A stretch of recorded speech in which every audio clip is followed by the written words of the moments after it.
കർത്താവിൻ്റെ പരിശുദ്ധ നാമം വീണ്ടും വാഴ്ത്തപ്പെടുമാറാകട്ടെ. ഒന്നിച്ച് തിരുവചന പഠനത്തിനായിട്ട് കൂടി വരുവാൻ സ്വർഗ്ഗത്തിലെ ദൈവം ഈ പ്ലാറ്റ്ഫോമിൽ അനുവദിച്ചതോർത്ത് ദൈവത്തെ സ്തുതിക്കുന്നു. കോട്ടയം സഭ ക്രമീകരിച്ചിരിക്കുന്ന ഈ വചന പഠന പരമ്പരയിൽ രണ്ടാമത്തെ ക്ലാസ്സിലേക്കാണ് നാം കടന്നു വന്നിരിക്കുന്നത്. കോട്ടയത്തു നിന്നും ചുറ്റുപാടു നിന്നും പ്രിയപ്പെട്ടവർക്കൊക്കെ ഇന്നിങ്ങനെ കൂടുവാൻ ദൈവം സഹായിക്കുന്നുവല്ലോ, അനുവദിക്കുന്നുവല്ലോ. ദൈവത്തിന് എല്ലാ മഹത്വവും അർപ്പിക്കുന്നു. വളരെ പ്രാർത്ഥനയോടുകൂടിയാണ് നാം എല്ലാവരും ആയിരിക്കുന്നത്. അതേ നിലയിൽ തന്നെ തുടരണമെന്ന് ഓർമ്മിപ്പിക്കുകയാണ്. കാരണം നാം ചിന്തിച്ച് വരുന്നത് വളരെ ലളിതമായിരിക്കുന്ന ഒരു വിഷയമാണെങ്കിൽ തന്നെ അതുപോലെ തന്നെ ഇത് വളരെ ആത്മാർത്ഥതയോടും സമർപ്പണത്തോടും കൂടെ ചിന്തിക്കുമ്പോൾ നമ്മുടെ ജീവിതത്തിന് ഒരു പരിവർത്തനമുണ്ടാകുവാൻ ദൈവം ഇടപെടേണ്ടത്, ദൈവം അനുവദിക്കേണ്ടതിന് നമ്മുടെ ഭാഗത്തു നിന്നുള്ളൊരു പരിശ്രമം വളരെ അത്യാവശ്യമായിരിക്കണം. കഴിഞ്ഞ ആഴ്ചയിൽ നാം തുടങ്ങിയത് ആ വിഷയം എന്ന് പറയുന്നത് ദൈവപ്രസാദമുള്ള ജീവിതം എന്നതാണ്. പ്രാർത്ഥനയിൽ പ്രിയ അങ്കിൾ ഓർമ്മിപ്പിച്ചതുപോലെ നമ്മുടെ ജീവിതത്തിൽ ദൈവം ആഗ്രഹിക്കുന്ന ഒരു കാര്യം എന്തെന്ന് ചോദിച്ചാൽ ആത്യന്തികമായി ദൈവത്തെ പ്രസാദിപ്പിക്കുന്നവരായി തീരണം എന്നുള്ളത് തന്നെയാണ്. അതിനുദാഹരണമായിട്ട് പഴയ നിയമത്തിൽ നിന്നും ഹാനോക്കിന്റെ ജീവിതം എടുത്ത് നാം ചിന്തിച്ചു. നമ്മുടെ കർത്താവായ യേശു ക്രിസ്തുവിന്റെ ജീവിതത്തിലൂടെ നാം കടന്നുപോയി. പിതാവായ ദൈവം കർത്താവായ യേശു ക്രിസ്തുവിന് നൽകുന്ന ഒരു സാക്ഷ്യം മത്തായിയുടെ സുവിശേഷം 3-ാം അധ്യായം അതിന്റെ 17-ാമത്തെ വാക്യത്തിൽ നാം ചിന്തിച്ചു. പിതാവിന്റെ സാക്ഷ്യം ഇതായിരുന്നു: ഇവൻ എൻ്റെ പ്രിയപുത്രൻ, ഇവനിൽ ഞാൻ പ്രസാദിച്ചിരിക്കുന്നു. അപ്പോൾ നമ്മുടെ കർത്താവായ യേശു ക്രിസ്തുവിൽ പിതാവായ ദൈവം പ്രസാദിച്ചു എന്നൊരു നല്ല സാക്ഷ്യം അറിയിച്ചതിലൂടെ നമുക്കൊരു നല്ല മാതൃക, നാം കർത്താവിൻ്റെ പാദമുദ്രകളെ പിന്തുടരുമ്പോൾ തീർച്ചയായിട്ടും ഈ കർത്താവിൻ്റെ മാതൃകയാണ് നമുക്കുമുള്ളത്. നമ്മെക്കുറിച്ചുള്ള ദൈവത്തിൻ്റെ ഇഷ്ടം എന്ന് പറയുന്നത് ദൈവത്തെ പ്രസാദിപ്പിക്കുന്നവരാകണമെന്നതാണ്. കഴിഞ്ഞ ആഴ്ചയിൽ അതിനുള്ള മാർഗങ്ങൾ എന്തെന്ന് നാം ചിന്തിച്ച് ആരംഭിച്ചിരുന്നു. ആ ഭാഗം തുടരുവാനാണ് കർത്താവിൽ ശരണപ്പെട്ട് താല്പര്യപ്പെടുന്നത്. ഒന്നാമത്തെ മാർഗം എബ്രായ ലേഖനം 11-ാം അധ്യായം അതിൻ്റെ 6-ാമത്തെ വാക്യത്തിൽ നാം ചിന്തിച്ചു. വിശ്വാസം കൂടാതെ ദൈവത്തെ പ്രസാദിപ്പിക്കുവാൻ കഴിയുന്നതല്ല. അപ്പോൾ എങ്ങനെയാണ് ദൈവത്തെ പ്രസാദിപ്പിക്കേണ്ടത്? ഉത്തരം നൽകിയിരിക്കുകയാണ്. ദൈവത്തെ പ്രസാദിപ്പിക്കണമെങ്കിൽ വിശ്വാസം അനിവാര്യമാണ്. അപ്പോൾ ക്രിസ്തീയ ജീവിതത്തിൽ എന്ത് വിശ്വാസമാണ് ദൈവത്തെ പ്രസാദിപ്പിക്കാൻ ആവശ്യമായിരിക്കുന്നത്? നിശ്ചയമായിട്ടും രക്ഷിക്കപ്പെട്ട ഒരു ദൈവ പൈതലിന് മാത്രമേ ദൈവത്തെ പ്രസാദിപ്പിക്കുവാൻ കഴിയുകയുള്ളൂ. അതൊരു അടിസ്ഥാനപരമായിരിക്കുന്ന ഒരു കാര്യമാണ്. അപ്പോൾ അനുദിന ജീവിതത്തിൽ ദൈവത്തെ പ്രസാദിപ്പിക്കുന്നതിന് എന്ത് വിശ്വാസമാണ് വെക്കേണ്ടത്? അല്ല, രക്ഷിക്കപ്പെട്ടത് കൊണ്ട് മാത്രം ദൈവത്തിന് പ്രസാദകരമായ ഒരു ജീവിതമായോ? അങ്ങനെയല്ലെന്ന് നമുക്കറിയാം. പുതിയ നിയമത്തിലേക്ക് വരുമ്പോൾ 4 കൂട്ടം വിശ്വാസം എന്ന വാക്കുകൊണ്ട് 4 കൂട്ടം കാര്യങ്ങളെ ചൂണ്ടിക്കാണിക്കുന്നുണ്ട്. അത് കഴിഞ്ഞ ആഴ്ചയിൽ നാം ചിന്തിച്ചതാണ്. എങ്കിലും ഒന്ന് പറഞ്ഞു മാത്രം ഞാൻ മുമ്പോട്ട് പോകാൻ താല്പര്യപ്പെടുകയാണ്. ഒന്നാമത്തെ വിശ്വാസം എന്ന് പറയുന്നത് രക്ഷാകരമായ വിശ്വാസമാണ്. എഫേസ് ലേഖനം 2-ാം അധ്യായം 8-ാം വാക്യത്തിൽ നാം വായിക്കുന്നുണ്ടല്ലോ: കൃപയാലല്ലോ നിങ്ങൾ വിശ്വാസം മൂലം രക്ഷിക്കപ്പെട്ടിരിക്കുന്നത്. അപ്പോൾ രക്ഷാകരമായ വിശ്വാസം, സേവിങ് ഫെയ്ത്ത്, അതാണ് വിശ്വാസം എന്ന വാക്കുകൊണ്ട് ഒന്നാമത്തെ ആശയം. രണ്ടാമത്തെ ആശയം എന്ന് പറയുന്നത് അനുദിന ജീവിതത്തിൽ ദൈവത്തിൽ വയ്ക്കുന്ന വിശ്വാസം, അല്ലെങ്കിൽ ദൈവത്തിന്റെ സ്വഭാവത്തിലുള്ള വിശ്വാസം. ന്യായമായിട്ടും ഇങ്ങനെ നാം പല ആളുകൾ ദൈവദാസന്മാരോടൊക്കെ ചോദിക്കുന്ന ഒരു ചോദ്യമുണ്ട്: നിങ്ങൾ എങ്ങനെയാണ് ജീവിക്കുന്നത്? അപ്പോൾ അവർ പൊതുവിൽ പറയുന്ന ഒരു ഉത്തരം ഇങ്ങനെയാണ്: വിശ്വാസത്താലാണ് മുമ്പോട്ട് പോകുന്നത്. അത് ദൈവദാസന്മാർ മാത്രമല്ല, എല്ലാ സഹോദരന്മാരുള്ള ബന്ധത്തിലും അത് തന്നെ ഒരു വാസ്തവമാണ്. എങ്ങനെയാണ് ജീവിക്കുന്നത്? നാം വിശ്വാസത്താല. ദൈവം കരുതിക്കൊള്ളും, ദൈവം വിളിച്ച ദൈവം വിശ്വസ്തനാണ് എന്നുള്ള ആ വലിയ വിശ്വാസത്തിലാണ് നാം മുൻപോട്ട് പോകുന്നത്.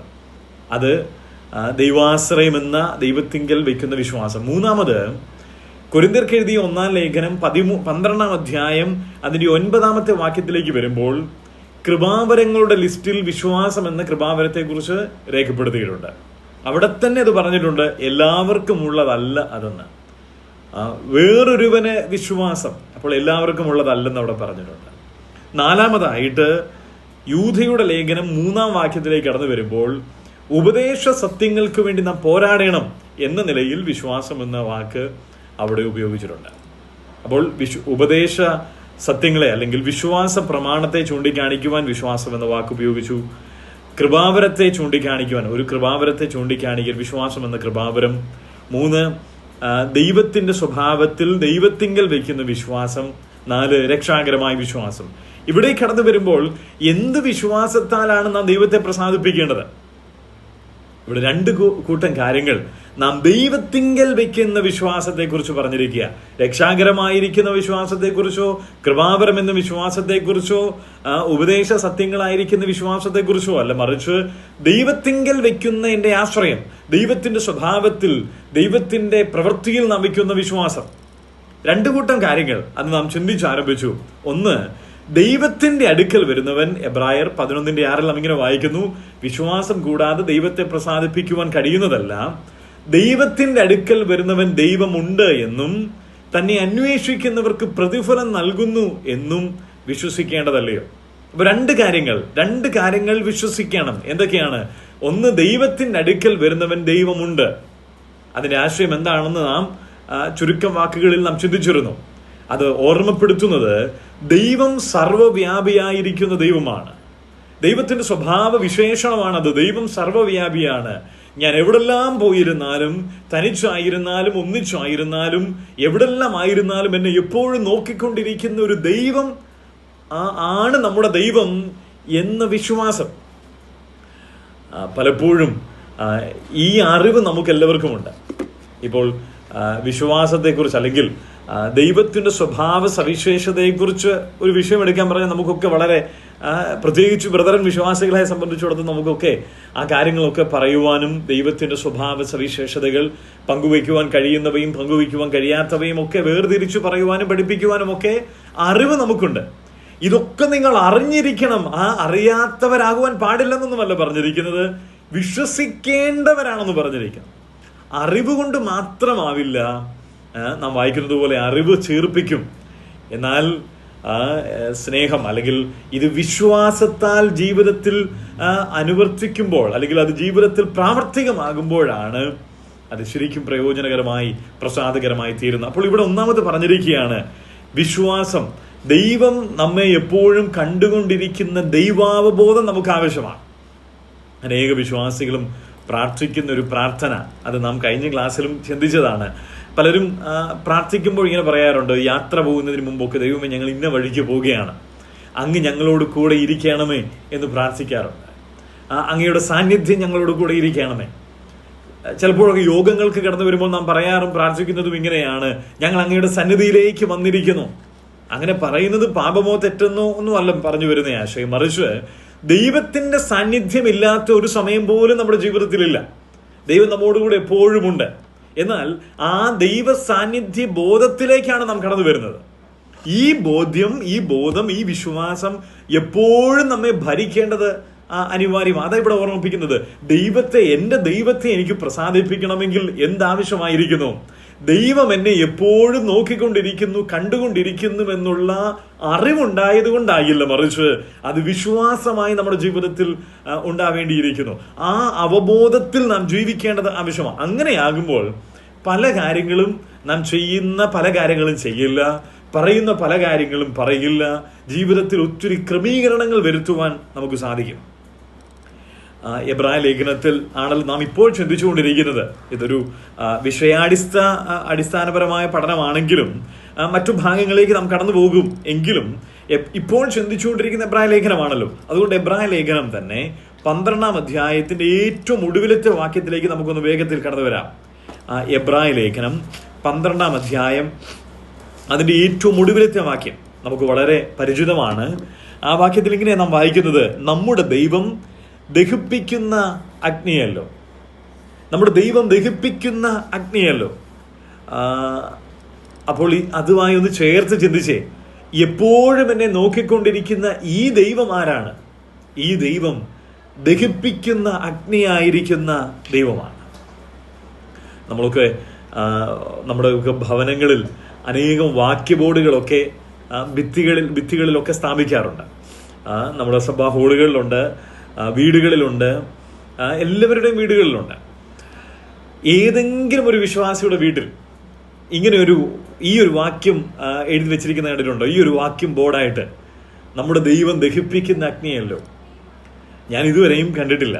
ഞാനിങ്ങനെ ചിന്തിക്കുകയാണ്, ചിലപ്പോൾ ഈ വാക്യ ബോർഡുകളൊക്കെ അടിക്കുന്ന പബ്ലിഷിംഗുകാരുണ്ടല്ലോ, അവരൊരിക്കലും അല്ലെങ്കിൽ ഇതുവരെയും അടിച്ചിട്ടില്ലാത്ത ഒരു വാക്യമായിരിക്കാം ഈ വാക്യം.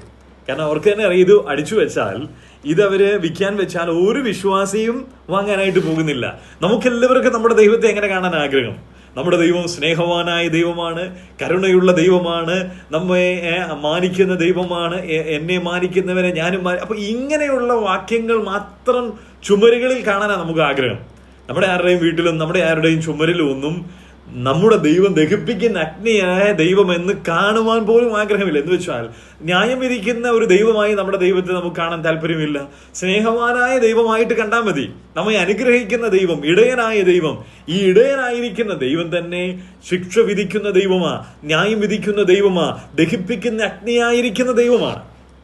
ഇത് അംഗീകരിക്കുവാനും അല്ലെങ്കിൽ ഇത് വിശ്വസിക്കുവാനും ഇത് കണ്ടുകൊണ്ടിരിക്കുവാനും കഴിയാത്ത നിലയിലേക്ക് ഇന്ന് നമുക്ക് മാറിയിരിക്കുകയാണ്. ചില ആളുകളൊക്കെ ചിന്തിക്കുന്നത് ഇങ്ങനെയുള്ള വാക്യങ്ങളൊക്കെ എന്താ നമ്മുടെ ദൈവം ദഹിപ്പിക്കുന്ന അഗ്നി എന്നൊക്കെ പറഞ്ഞിരിക്കുന്ന അങ്ങ് പഴയ നിയമത്തിൽ മാത്രമേ ഉള്ളൂ, പുതിയ നിയമത്തിൽ അങ്ങനെയൊന്നുമില്ല എന്നൊരു ചിന്താഗതി വരെ പോകുന്നവരുണ്ട്.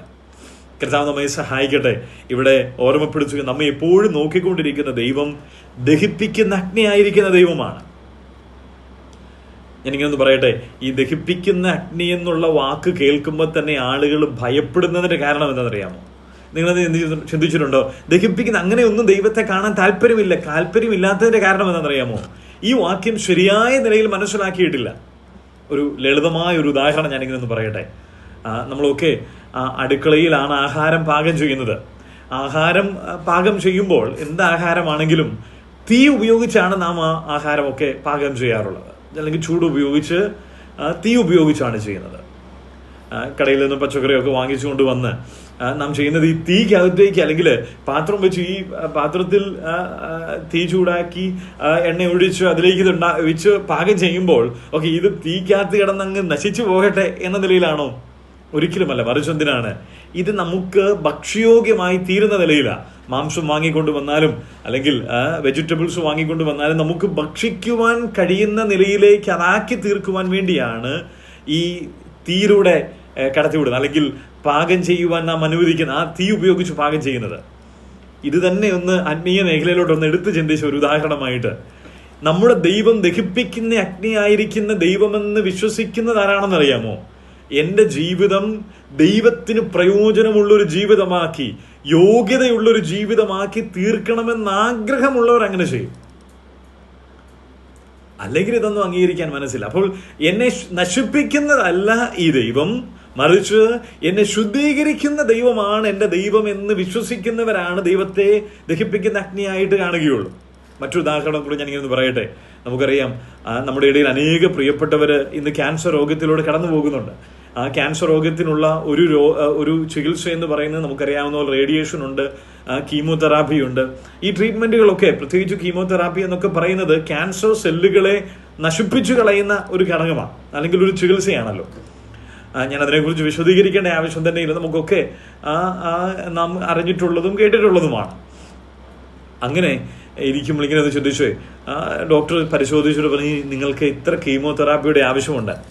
അപ്പോൾ പറയുകയാണ് ഇല്ല ഞാൻ ആ കീമോ എടുക്കത്തില്ല, കാരണം കീമോ എടുത്താൽ എനിക്ക് പലവിധമായ പ്രശ്നങ്ങളുണ്ട്, സാമ്പത്തിക നഷ്ടം, എൻ്റെ ശരീരത്തിന് കുറേ ബലഹീനതകളോ അല്ലെങ്കിൽ പ്രയാസങ്ങളിലൂടെ കടന്നു പോകേണ്ടത്, അതുകൊണ്ട് എനിക്കിതൊന്നും വേണ്ട എന്ന് ക്യാൻസർ രോഗികളായിരിക്കുന്ന പ്രിയപ്പെട്ടവരാരും പറയത്തില്ല. അവർ പറയുന്നൊരു കാര്യമുണ്ട്, കുറച്ചു നാൾ കഷ്ടപ്പെട്ടാലും കുറച്ചു മാസങ്ങൾ ഇതിലൂടെ കടന്നു പോയാലും കുറച്ച് സാമ്പത്തികമൊക്കെ അതിനായി ചെലവഴിച്ചാലും എനിക്ക് സാരമില്ല, എനിക്ക് എൻ്റെ ഈ രോഗം മാറാൻ വേണ്ടി ഈ കീമോയുടെ ഈ അഗ്നി പരിശോധന എന്ന് വെച്ചാൽ നമ്മുടെ ക്യാൻസർ സെല്ലുകളെ ദഹിപ്പിച്ചു കളയുന്ന, നശിപ്പിച്ചു കളയുന്ന ഈ ചികിത്സയിലൂടെ കടന്നു പോകാൻ റെഡിയാണ്.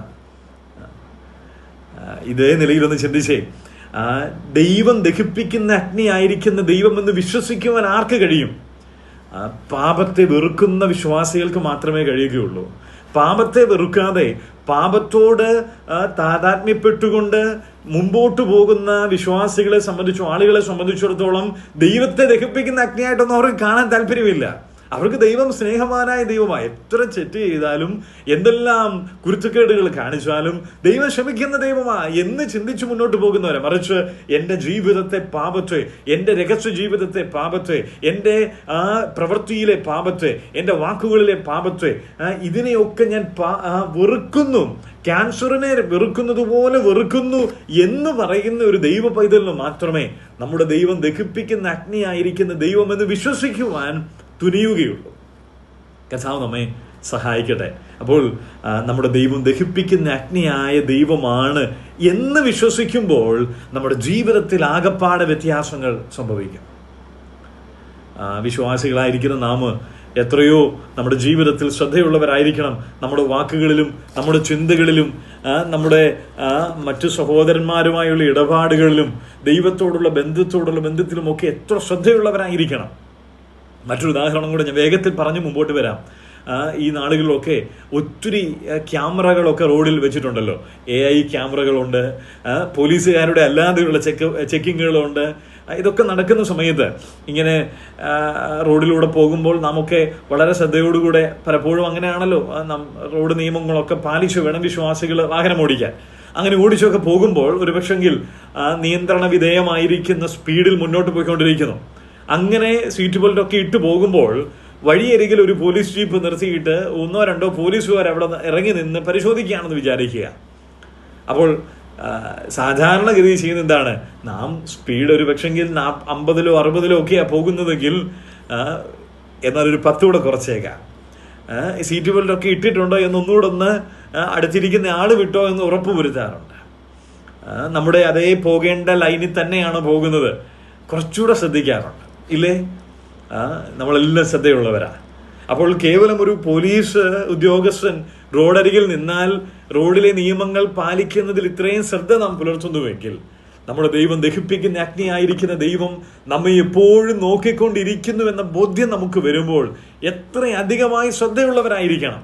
ഇന്നൊക്കെ നമ്മുടെ സഭായോഗങ്ങളിലേക്ക് കടന്നു വരുമ്പോൾ ആളുകളൊക്കെ എത്ര ലാഘവത്തോടുകൂടെ കടന്നു വരുന്നത്. ആരാധന അപ്പം നുറുക്കുവാൻ കൂടി വരുന്ന യോഗങ്ങളിൽ, സഭാ ആരാധന യോഗത്തിലൊക്കെ നാം കടന്നു വരുമ്പോൾ ഒട്ടും ഭയഭക്തി ഇല്ലാതെ കടന്നു വന്നിരിക്കുകയാണ്.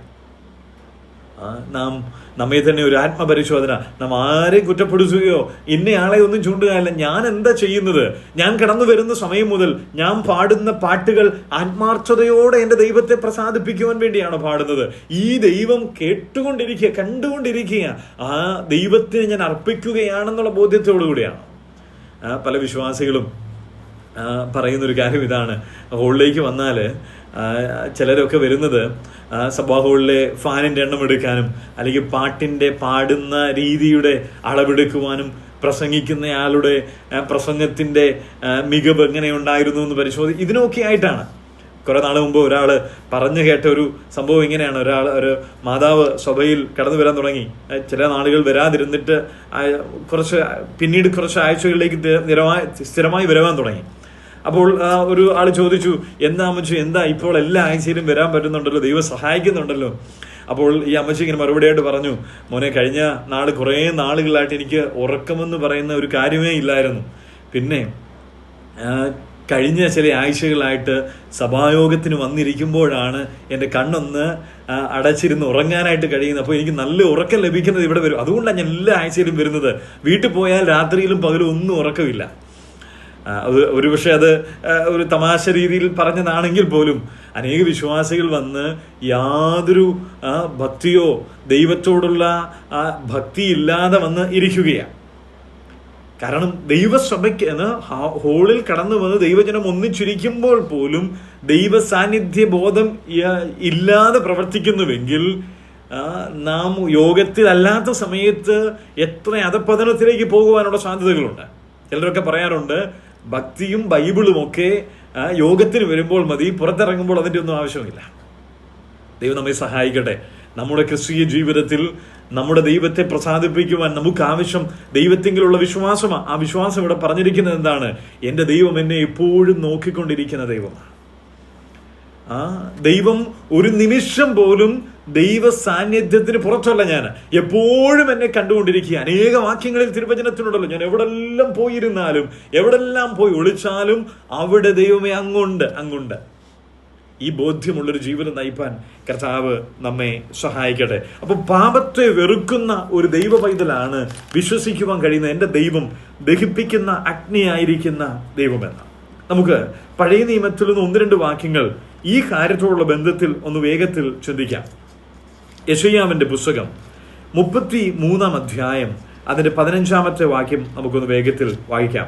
യെശയ്യാവിന്റെ പുസ്തകം 33-ാം അധ്യായം അതിന്റെ 15-ാമത്തെ വാക്യം. അവിടെ ദൈവത്തെ അവിടെ ചൂണ്ടിക്കാണിച്ചിരിക്കുന്ന കാര്യമാണ് നാം അവിടെ ഇങ്ങനെ വായിക്കുന്നുണ്ട്. അതിന്റെ 14-ാമത്തെ വാക്യം മുതലൊന്ന് വായിക്കാം. യെശയ്യാവിന്റെ പുസ്തകം 33-ാം അധ്യായം 14-ാമത്തെ വാക്യം. സിയോനിലെ പാപികൾ പേടിക്കുന്നു, വഷളന്മാരായവർക്ക് നടുക്കം പിടിച്ചിരിക്കുന്നു. ഇനി ശ്രദ്ധിക്കണമേ, നമ്മിലാർ ദഹിപ്പിക്കുന്ന തീയുടെ അടുക്കൽ പാർക്കും, നമ്മിലാർ നിത്യദഹനങ്ങളുടെ അടുക്കൽ പാർക്കും.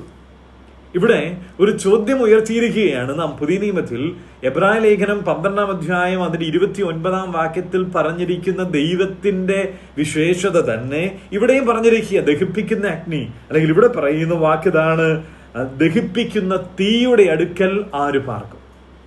ഈ ദൈവത്തോടു കൂടെ ആര് പാർക്കും? എന്നിട്ട് ഈ പാർക്കുവാൻ മനസ്സുള്ളവന്റെ ചില ജീവിതത്തിൽ വരുന്ന വ്യത്യാസങ്ങളെ കുറിച്ച് 15-ാമത്തെ വാക്യത്തിൽ പറഞ്ഞിരിക്കുന്നത് എന്തെല്ലാമാണ്? നീതിയായി നടന്ന് നേർ പറയുകയും പീഡനത്താലുള്ള ആദായം വെറുക്കുകയും കൈക്കൂലി വാങ്ങാതെ കൈ കുടഞ്ഞു കളയുകയും രക്തവാതകത്തെക്കുറിച്ച് കേൾക്കാതെ വണ്ണം ചെവി പൊത്തുകയും ദോഷത്തെ കണ്ട് രസിക്കാതെ വണ്ണം കണ്ണടച്ചു കളയുന്നവൻ ചെയ്യുന്നവൻ, ഇങ്ങനെയുള്ളവൻ ഉയരത്തിൽ വസിക്കും. ഇവിടെ 5 കൂട്ടം കാര്യങ്ങൾ ദൈവം ദഹിപ്പിക്കുന്ന അഗ്നി എന്ന്, തീ എന്ന് വിശ്വസിച്ച് ആ ദൈവത്തോടു കൂടെ പാർക്കുവാൻ മനസ്സുള്ളവന്റെ ചില സ്വഭാവ ജീവിതത്തിൽ വരുന്ന വ്യത്യാസങ്ങളെ കുറിച്ച് പറഞ്ഞിരിക്കുക. എന്തൊക്കെയാ? 1, അവൻ നീതിയിൽ നടക്കും. ശ്രദ്ധിക്കണമേ, നീതിയിൽ നടക്കുമെന്നാ പറഞ്ഞിരിക്കുന്നത്. അവൻ പൂർണ്ണമായും പാപരഹിതനായി തീർന്നു എന്നൊരു വാക്കല്ല ഇവിടെ പറഞ്ഞിരിക്കുന്നത്. മറിച്ച് നീതിയിൽ നടക്കും, വിശുദ്ധിയിൽ നടക്കുവാനൊരു പരിശ്രമം ഉണ്ടാകും. അനുദിന ജീവിതത്തിൽ പടിപടിയായി ദൈവത്തോടുള്ള ബന്ധത്തിൽ വളർച്ച ഉണ്ടാകുകയാണ്. നാം ഈ വർഷത്തിന്റെ ഒടുവിലത്തെ നാളുകളിലേക്ക് വന്നിരിക്കുകയാണ്. കഴിഞ്ഞ ഒരു വർഷത്തിലേക്ക് 12 മാസങ്ങളിലേക്ക് തിരിഞ്ഞു നോക്കുമ്പോൾ പ്രിയരെ, നമ്മുടെ ജീവിതത്തിൽ എത്രമാത്രമാണ് നാം ദൈവത്തോടുള്ള ബന്ധത്തിൽ വളർന്നിട്ടുള്ളത്? ദൈവവുമായിട്ടുള്ള നടത്തത്തിൽ, ദൈവമായിട്ടുള്ള ആത്മീക ബന്ധത്തിൽ എത്ര പടി നാം വർദ്ധിച്ചിട്ടുണ്ട്? നമ്മെ തന്നെ ഒരു ആത്മപരിശോധന ചെയ്യേണ്ടത് വളരെ ആവശ്യമാണ്. കർത്താവ് നമ്മെ സഹായിക്കട്ടെ. അപ്പോൾ വിശുദ്ധി, അവൻ പൂർണ്ണ വിശുദ്ധനായി എന്നതല്ല, മറിച്ച് അവൻ വിശുദ്ധിയിൽ നടക്കുവാൻ തുടങ്ങുമെന്നാണ് ഇവിടെ പറഞ്ഞിരിക്കുന്നത്. ഇനി രണ്ടാമത് ഇവിടെ പറഞ്ഞിരിക്കുക, 1, ആര് ഈ ദഹിപ്പിക്കുന്ന അഗ്നിയോടുകൂടെ പാർക്കും. 1-ാമത്തെ കാരണം ഇവിടെ പറഞ്ഞിരിക്കുന്നു, നീതിയിൽ നടക്കുന്നവൻ, വിശുദ്ധ ജീവിതത്തിനായി പരിശ്രമിക്കുന്ന ഒരു ദൈവ പൈതലായിരിക്കും. രണ്ടാമത്തെ കാര്യം നീതിയിൽ നടന്ന് നേര് പറയുക. പ്രിയരെ, ഈ നാളുകളിൽ ഏറ്റവും കുറവ് കാണുവാൻ കഴിയുന്ന കൂട്ടരാണെന്നറിയാം. ജീവിതത്തിൽ സത്യസന്ധതയില്ലാത്ത അനേക പ്രിയപ്പെട്ടവരുണ്ട്. ഒരു കാര്യത്തിലും സത്യം പറയില്ല, കാപട്യം നിറഞ്ഞ ഒരു ജീവിതം. മറ്റൊരു വാക്കിൽ നേര് പറയാതിരിക്കുക എന്നതിന് നമുക്കിങ്ങനെ പറയാം, കാപട്യത്തോടുകൂടെ ജീവിതം. സഭയിൽ ദൈവം ശിക്ഷിച്ച ആദ്യത്തെ പാപം ഏതാണെന്നറിയാമോ? ആദ്യത്തെ പാപമെന്നല്ല, ദൈവം ശിക്ഷിച്ച ആദ്യത്തെ പാപം, ദൈവസഭ ആരംഭിച്ചതിന് ശേഷം ദൈവം ശിക്ഷിച്ച ആദ്യത്തെ പാപം, അത് അപ്പോസ്തല പ്രവൃത്തികളുടെ പുസ്തകം 5-ാം അധ്യായത്തിൽ നാം വായിക്കുന്നുണ്ട്. അവിടെ നാം ഇങ്ങനെ വായിക്കുന്നുണ്ട്, ആ കുടുംബം തങ്ങൾക്കുള്ളതൊക്കെ വിറ്റ് അനന്യാസും സഫീറയും അപ്പോസ്തലന്മാരുടെ കാൽക്കൽ കൊണ്ടുവച്ചു. എന്തിനാ കൊണ്ടുവച്ചത്? അതിന്റെ കാരണം നാം വായിക്കുന്നുണ്ട്. അപ്പോസ്തല പ്രവൃത്തികളുടെ പുസ്തകം 4-ാം അധ്യായത്തിന്റെ ഏറ്റവും ഒടുവിലത്തെ വാക്യത്തിൽ നാം ഇങ്ങനെ വായിക്കുന്നുണ്ട്, യെരുശലേം സഭയിൽ ബർന്നബാസ് തനിക്കുള്ളതെല്ലാം വിറ്റുകൊണ്ട് അപ്പോസ്തലന്മാരുടെ കാൽക്കൽ കൊണ്ടുവച്ചു. അപ്പോൾ തീർച്ചയായിട്ടും യെരൂശലേം സഭ വലിയ ദൈവജനത്തിന് വലിയ കൂട്ടമുള്ള സഭയാണല്ലോ. അപ്പോൾ വിശ്വാസികളൊക്കെ പറഞ്ഞു കാണും, ഈ ബർന്നബാസ് എന്ത് നല്ലൊരു ആത്മീകനായ മനുഷ്യനാ, തനിക്കുള്ളതെല്ലാം വിറ്റുകൊണ്ട് കർത്താവിന് കൊടുത്തുവല്ലോ എന്നൊക്കെ പറഞ്ഞു കാണും. അപ്പോൾ ഈ അനന്യാസ് സഫീറയും ചിന്തിച്ചു, ഈ ബർന്നബാസിനെ കുറിച്ച് പറഞ്ഞ കാര്യം നമ്മളെയും കുറിച്ച് പറഞ്ഞാൽ കൊള്ളാമല്ലോ. അപ്പോൾ അവരും വിറ്റു, കുറെ എടുത്തുകൊണ്ട് മാറ്റി വെച്ചു, ബാക്കി കൊണ്ട് വെച്ചു. എന്തിനാ ഇത് കൊണ്ട് ചെയ്തത്? അതിന്റെ കാരണം അവർ വ്യാജം കാണിക്കാൻ വേണ്ടിയായിരുന്നു. അർത്ഥാൽ കാപട്യമായിരുന്നു. ഇല്ലാത്ത ആത്മീകത അവരവിടെ കാണിക്കാൻ ശ്രമിക്കുകയായിരുന്നു. ഇതാണ് ദഹിപ്പിക്കുന്ന തീയോടുകൂടെ പാർക്കുന്ന, അല്ലെങ്കിൽ മറ്റൊരു വാക്കിൽ പറഞ്ഞാൽ നമ്മുടെ ദൈവം ദഹിപ്പിക്കുന്ന അഗ്നിയായി നമ്മെ എപ്പോഴും കണ്ടുകൊണ്ടിരിക്കുന്ന ദൈവമെന്ന് വിശ്വസിക്കുന്ന ഒരു ദൈവവൈതന്റെ ജീവിതത്തിൽ രണ്ടാമത്തെ വ്യത്യാസം എന്ന് പറയുന്നത് സത്യസന്ധതയോടുകൂടെ ജീവിക്കുവാൻ ഇടയാവും എന്നതാണ്. മൂന്നാമത്തെ കാര്യം അവിടെ തന്നെ ചൂണ്ടിക്കാണിച്ചിട്ടുണ്ട്, അന്യായമായി സമ്പത്ത് നേടാത്ത ഉള്ള ജീവിതം. അന്യായമായി അല്ലെങ്കിൽ പീഡനത്താലുള്ള ആദായം വെറുക്കുകയും കൈക്കൂലി വാങ്ങാതെ കൈകുടഞ്ഞു കളയുകയും. അത് സാമ്പത്തിക കാര്യത്തോടുള്ള ബന്ധത്തിലുള്ള വിശ്വസ്തതയാണ് ചൂണ്ടിക്കാണിക്കുന്നത്, പണസമ്പാദനത്തോടുള്ള ബന്ധത്തിലുള്ള വിശ്വസ്തത. നാലാമതായിട്ട് അവിടെ പറഞ്ഞിരിക്കുന്നത്, രക്തപാതകത്തെക്കുറിച്ച് കേൾക്കാതെ വണ്ണം ചെവി പൊത്തിക്കളയുക. എന്നുവെച്ചാൽ ദോഷം കേട്ട് രസിക്കാതെ വണ്ണം ചെവി പൊത്തിക്കളയുക. മറ്റൊരു ലളിതമായ വാക്കിൽ പറഞ്ഞാൽ, ഇന്ന് കേൾക്കുന്ന ഗോസിപ്പുകൾക്കൊക്കെ ചെവി വെച്ചു കൊടുക്കുന്ന നിലയിലേക്കായി പോകാതിരിക്കുക. ഇന്ന് അത് രസകരമായി തീർന്നിരിക്കുന്ന ഒരു കാര്യമായി തീർന്നിരിക്കുക. ഇന്ന് ആരെക്കുറിച്ചാ കേൾക്കുന്നത്, ഇന്ന് ആരെക്കുറിച്ചാ വായിക്കേണ്ടത്, ഇന്നയാളെക്കുറിച്ച്. അപ്പോൾ ഇല്ലാത്ത കാര്യങ്ങളൊക്കെ കേട്ട് അതിൽ രസിച്ച് അത് വായിച്ച് സന്തോഷിച്ച് ഗോസിപ്പുകളിൽ ആനന്ദം കണ്ടെത്തുന്നവർ, അവരെ കുറിച്ച് എന്താ പറഞ്ഞിരിക്കുന്നത്? ദൈവാവബോധത്തിലുള്ള ജീവിതം നയിക്കുന്നവരല്ല, പാപത്തിൽ രസിക്കുന്നവരാ. അപ്പോൾ ദഹിപ്പിക്കുന്ന അഗ്നി ആണ് എൻ്റെ ദൈവം എന്ന് വിശ്വസിക്കുന്ന ഒരു ദൈവ പൈതലുള്ള ജീവിതത്തിൽ ദോഷത്തെ കുറിച്ച് കേൾക്കാതെ വണ്ണം, രക്തപാതകത്തെ കുറിച്ച് കേൾക്കാതെ വണ്ണം ചെവി പൊത്തിക്കളയും. അടുത്തതായിട്ട് അഞ്ചാമത്തെ കാര്യം പറഞ്ഞിരിക്കുകയാണ്, ദോഷത്തെ കണ്ട് രസിക്കാതെ വണ്ണം കണ്ണടച്ചു കളയുന്നവൻ. ഇങ്ങനെയുള്ളവൻ ഉയരത്തിൽ വസിക്കും.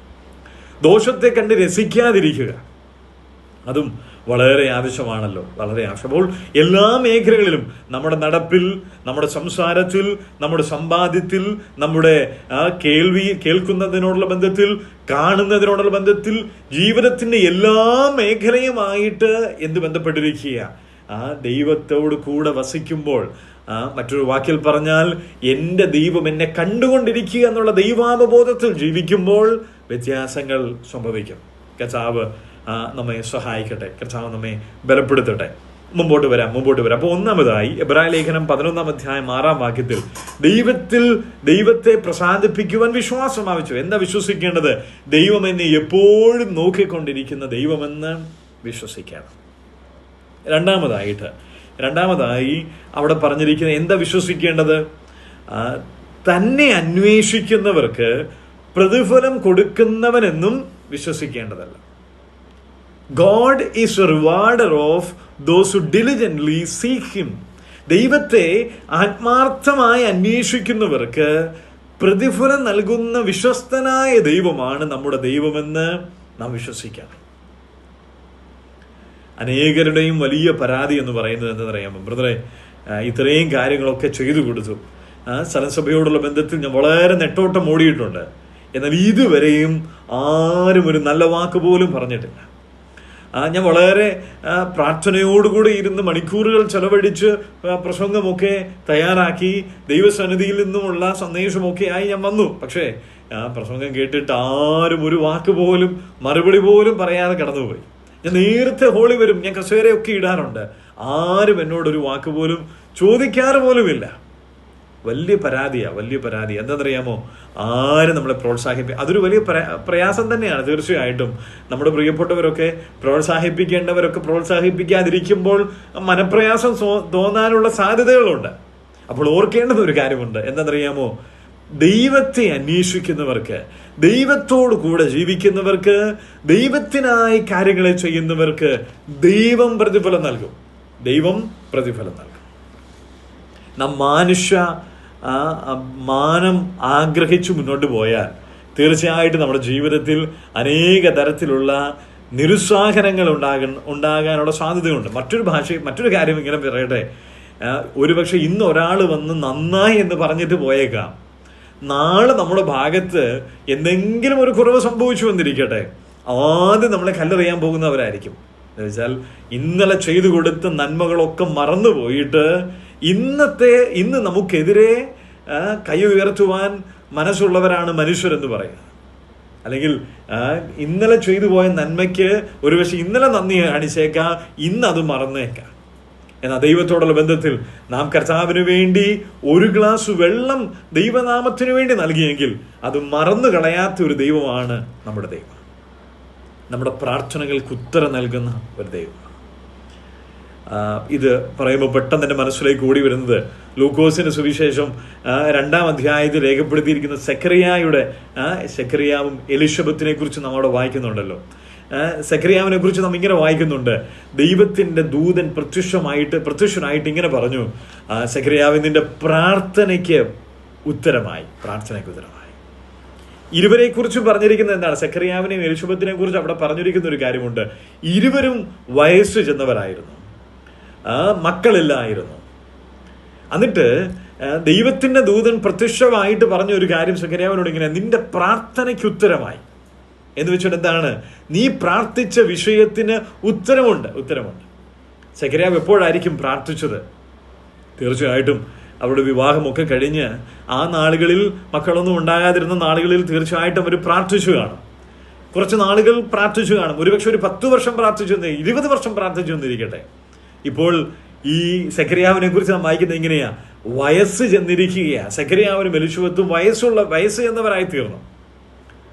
അപ്പോൾ ദൈവത്തിന്റെ ദൂതൻ പ്രത്യക്ഷമായിട്ട് പറയുകയാണ്, നിന്റെ പ്രാർത്ഥനയ്ക്ക് ഉത്തരമായി. എന്ന് വെച്ചാൽ നീ അന്ന് പ്രാർത്ഥിച്ചില്ലേ, അത് മറന്നു കളയാതെ. ഒരുപക്ഷെ സെക്കറിയാവ് അത് മറന്നു കാണുമായിരിക്കും. ഇത്രയും വർഷമായില്ലേ, പ്രായം ചെന്നില്ലേ, ഇനി ഒന്നും നടക്കാൻ പോകുന്നില്ല, അല്ലെങ്കിൽ ഇനി മക്കളൊന്നും ഉണ്ടാകാൻ പോകുന്നില്ല, അങ്ങനെ ഒരു ചിന്ത പോലും ഇല്ല, പ്രാർത്ഥന വരെ നിർത്തി കളഞ്ഞു കാണും. എന്നാൽ ദൈവം അത് മറന്നില്ല. ദൈവം പറയുന്ന വാക്കെന്താണ്? നിന്റെ പ്രാർത്ഥനയ്ക്ക് സെക്കറിയാവ് ഉത്തരമായി. അത് മറക്കാത്ത ഒരു ദൈവം. നമ്മുടെ ദൈവം മറക്കുന്ന ദൈവമല്ല, ഒന്നും മറന്നു കളയാത്ത ദൈവമാ. കർത്താവിന് വേണ്ടി ചെയ്യുന്നതിനൊക്കെയും ദൈവം നിശ്ചയമായിട്ടും പ്രതിഫലം നൽകുന്ന ദൈവമാണ്. മനുഷ്യർ മറന്നു കളഞ്ഞാലും, സ്നേഹിതൻ മറന്നു കളഞ്ഞാലും, വീട്ടുകാർ മറന്നു കളഞ്ഞാലും, പ്രിയപ്പെട്ടവർ മറന്നു കളഞ്ഞാലും നാം ചെയ്യുന്നതിനൊക്കെയും നമുക്ക് പ്രതിഫലം നൽകുന്ന ദൈവമാണ്. അതുകൊണ്ട് ദൈവത്തെ പ്രസാദിപ്പിക്കുന്ന ഒരു ജീവിതം നാം വിശ്വാസത്തോടുകൂടി നയിക്കുമ്പോൾ ആ ജീവിതത്തിന് പ്രതിഫലം നൽകുന്ന ഒരു ദൈവമാണ് നമ്മുടെ ദൈവം. ഞാൻ പലപ്പോഴും ചിന്തിക്കാറുള്ള ഒരു കാര്യമുണ്ട്, ക്രിസ്തു വിശ്വാസികളോടുള്ള ബന്ധത്തിൽ കർത്താവ് നൽകിയിരിക്കുന്ന വലിയൊരു വാഗ്ദത്തമുണ്ട്. എന്താണ്? പ്രതിഫലം എൻ്റെ പക്കലുണ്ടെന്ന്. ഇതാ ഞാൻ വരാൻ പോകുന്നു, പ്രതിഫലം എൻ്റെ പക്കലുണ്ട്. കർത്താവ് നമ്മെ ചേർക്കുവാൻ വരുമ്പോൾ നമുക്ക് പ്രതിഫലം നൽകും. എന്നാൽ ഒരു വിശ്വാസിയെ സംബന്ധിച്ചിടത്തോളം പ്രതിഫലം നൽകിയില്ലെങ്കിലും കർത്താവിനെ സേവിക്കുവാൻ, കർത്താവിനെ സ്നേഹിക്കുവാൻ, കർത്താവിന് പ്രസാദകരമായ ഒരു ജീവിതം നയിക്കുവാൻ, കർത്താവിന് വേണ്ടി പ്രയോജനപ്പെടുവാൻ ഉത്തരവാദിത്തമുള്ളവരല്ലേ? നാമെല്ലാം ഉത്തരവാദിത്തമുള്ളവരാണ്.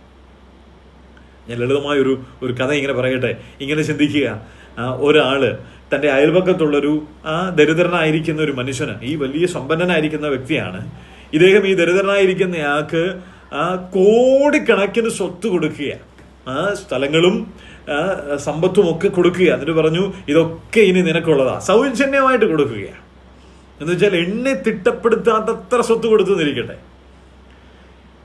ഈ വാങ്ങിയ ആള്, ഈ ദരിദ്രനായിരിക്കുന്ന ആള് സമ്പത്തൊക്കെ കൊടുത്തു കഴിഞ്ഞ് അടുത്ത ദിവസം ഈ നൽകിയ ആളുടെ വീട്ടിലേക്ക് വരുമ്പോൾ എന്ത് മനോഭാവത്തോടു കൂടെ ആയിരിക്കും വരുന്നത്? അയ്യോ, എന്നെ ഇത്രയും സഹായിച്ച എൻ്റെ ഈ പ്രിയ യജമാനന്, ഈ പ്രിയ സ്നേഹിതന് ഞാൻ എന്താ ചെയ്തു കൊടുക്കേണ്ടത്? ഒരുപക്ഷെ മുറ്റത്ത് ഇങ്ങനെ ഒരു വാഹനം, അദ്ദേഹത്തിന്റെ ഒരു വാഹനം കിടന്നു വന്നിരിക്കട്ടെ. പെട്ടെന്ന് വന്നപ്പോൾ ആ വാഹനം ഒക്കെ പെട്ടെന്നൊന്ന് തുടച്ചൊക്കെ ഇട്ടെന്നിരിക്കട്ടെ. എന്തിനു വേണ്ടിയായിരിക്കും ചെയ്തത്? ഇനി ഒരു 100 രൂപയും കൂടെ തന്നാലോ? അങ്ങനെ ചിന്തിക്കുന്ന വിശ്വാസ ആളുകളൊക്കെ ഉണ്ടെങ്കിലും ഒരിക്കലും ആ മനോഭാവത്തോടു കൂടി അല്ലല്ലോ ന്യായമായിട്ട് ചെയ്യുന്നത്.